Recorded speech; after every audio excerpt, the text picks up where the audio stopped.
Hey everyone! Welcome back to another great week of learning about our new lesson, Do Something. This is week 2. This week's bottom line is, when you experience injustice, you don't have to do it alone. So we're going to be learning about who you can rely on during hard times. And I'm just going to give you a hint.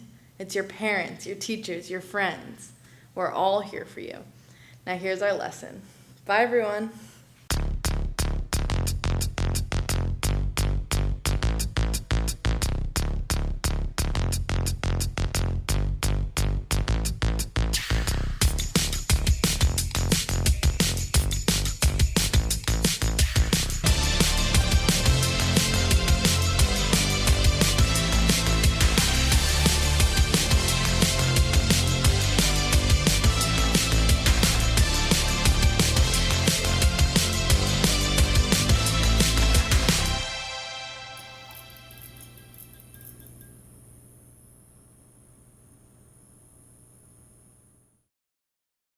My freshman year of high school, a friend of mine had to write a report about World War II for world history class. We had a little bit of creative freedom, so she decided to write about the aftermath of Pearl Harbor and interviewed her grandparents who had all been alive that day. She and I wanted to learn what it was like for her Japanese American grandparents during that time.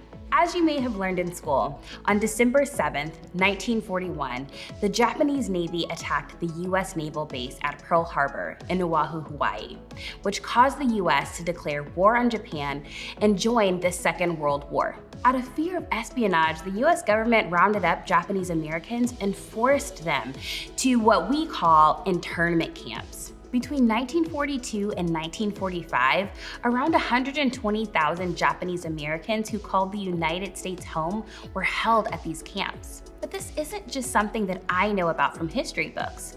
My friend shared about how this personally impacted her grandparents who were sent to internment camps.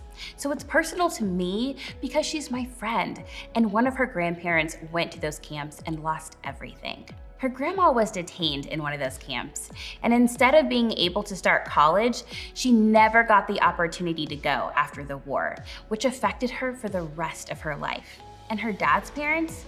They met in the internment camps and got married, and they were released, which sounds like a happy ending, right? Except they lost everything before the war, including their property and their businesses. Though they made the best of it, the hurt and injustice and trauma that they experienced continued to shape them for the rest of their lives. Oftentimes, people do not know that Japanese Americans were held in internment camps and experienced injustice. I can relate to my friend's story and her family history because injustice has been a part of my story and my family's story. So here's the thing. We've been talking about injustice the past couple of weeks, which we've defined as things in our world that are not right, they're unfair, or they're unequal. It's painful to experience injustice, and it makes us all ask the question, why doesn't somebody do something? It's even worse when injustice is ongoing, systemic, and constant. We started this series talking about how God sees and cares about what's happening. God is anti-injustice, and a part of following Jesus means that we care about the things that He cares about, and that is enough for us to do something. So maybe you hear that and you think, oh, that's great, but what about me? If you've been the victim of injustices like racism, oppression, discrimination, or prejudice, then you know what that feels like. And if you haven't, you may have heard stories about real people and their experiences. So if you felt that way, you may be showing up each day wondering, how do I handle injustice when it's happening to me and not just around me? Or maybe others of you are thinking, that's not me, that's not my story. I get that, but I want to challenge you to shift your perspective too. As a family, when one of us suffers, we all suffer. So this is a good opportunity for you to hear how your family has experienced what injustice feels like. And it's really important for you to lean in and practice what we talked about in our first week. Be curious. So, if you are experiencing injustice right now, or you've experienced injustice, what do you do? What do you do when you feel like you're all alone in that? With that in mind, I want to tell you a true story about 3 guys and what happened to them. There was a Babylonian king named Nebuchadnezzar who was very powerful, and he conquered and captured Israel. And one day, he built a giant golden statue that stood 90 feet tall and ordered everyone to bow down and worship the statue whenever they heard certain music playing. If they chose not to do as he ordered, then they would be thrown into a blazing fire. The Bible tells us that there were 3 Jewish men named Shadrach, Meshach, and Abednego, who were worshipers of God and refused to bow down to the statue. You could probably guess that the king wasn't thrilled by the news, and so he ordered Shadrach, Meshach, and Abednego to be brought to him. He gave them one more chance to bow down and worship the statue when the music was played, or they would be thrown into the fire. But these 3 men stood their ground. They believed that God could rescue them. And even if he didn't, they were devoted to God and did not fear death. What an incredible example of courage and faith. So of course, the king is enraged and orders the fire to burn 7 times hotter than usual. Shadrach, Meshach, and Abednego are tied up and thrown into the fire.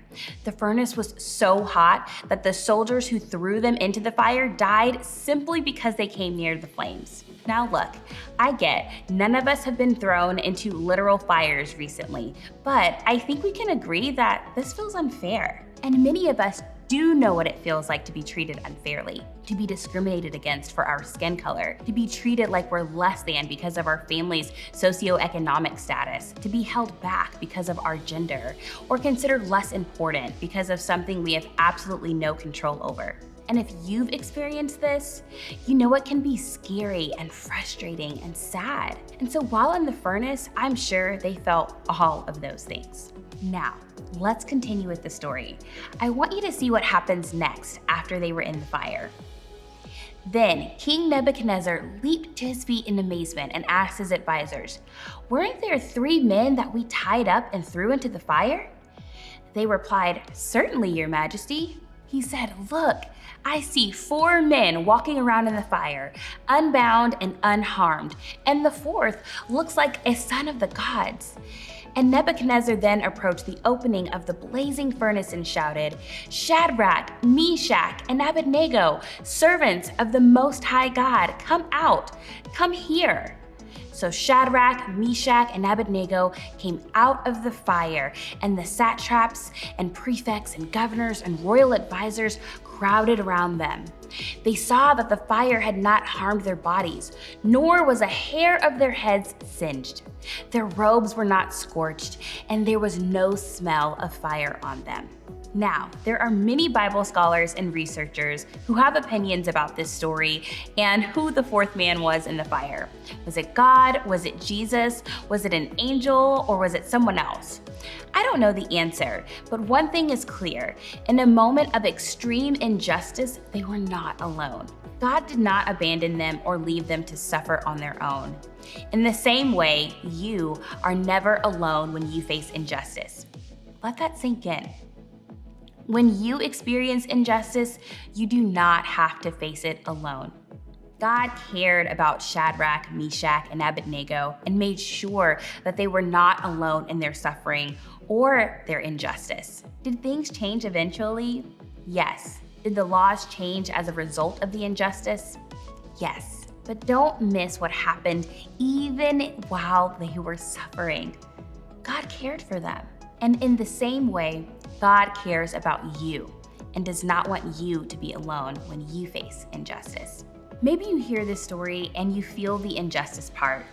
Maybe you are so tired, so hurt, so burned by things that you've experienced that you don't know where to turn. I want you to know that you don't have to be alone.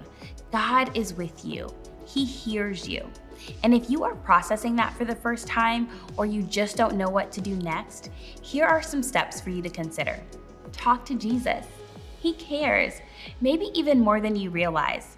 Share your feelings of frustration, confusion, or hurt. Remind yourself over and over that you are not alone. And remember, He will send others to be with you. Talk to your group leader, or talk to a trusted friend or adult. Even if you think they won't understand, keep talking until someone does. Consider talking to your family about getting help from a professional counselor or a mentor who can help you process the injustice you've experienced in a healthy way and begin to heal. Keep moving. The guys in the fire did not give up. Let's be honest, you shouldn't have to do anything about the injustice that's affecting you. Others should step up. Generations older than you should have figured this out by now. It's unfair. All of that is true, but at the same time, doing nothing isn't always helpful. So you keep moving. Some of you, however, may have heard that story and thought, I haven't really experienced injustice. Does that mean I'm like the evil king who caused the injustice? Maybe, or maybe not. Or perhaps it makes you like the people in the crowd who stood and watched while all this was happening. We all participate in injustice in some way, often by allowing it to happen while we watch. Maybe you didn't throw somebody in a fire, or maybe you laugh along when you hear a racist joke. Watch people get bullied and you don't say anything, or listen to music that's degrading to women, or shop from stores that use child laborers to create their products. If that's you, I want you to know that you can talk to God about that too. In Psalm 139, the writer opens up and asks God the most beautiful question. See if there is any offensive way in me. Start there. Ask God to help you see ways that you've participated in injustice. This is so important because the truth is, some of the people you care about the most, your friends from school or from small group, have been on the receiving end of injustice. And maybe for the first time, you see it differently and you care differently because of how it affects them. Let it become personal to you. When injustice happens, it is painful, but you don't have to do something alone. Not only is God with you, but so are the people in your small group. That's why we have small groups. We want you to have a group of people who are for you. We want you to have a group of people who are listening to you, praying with you, and learning from you, and cheering for you. In your small groups, the conversation you have today has the potential to be one of the most honest, personal, and important discussions you've ever had. If you've experienced injustice, think about how you can let the group know that you need support. If you haven't experienced injustice, think about how you can listen and genuinely care for someone in your group. This may sound like a lot right now. I get it. Even if you don't talk to your whole group tonight, I hope you'll talk to your leader. They signed up to do this because they want to be here for you. And maybe today they can be a real human reminder that when you experience injustice, you don't have to face it alone.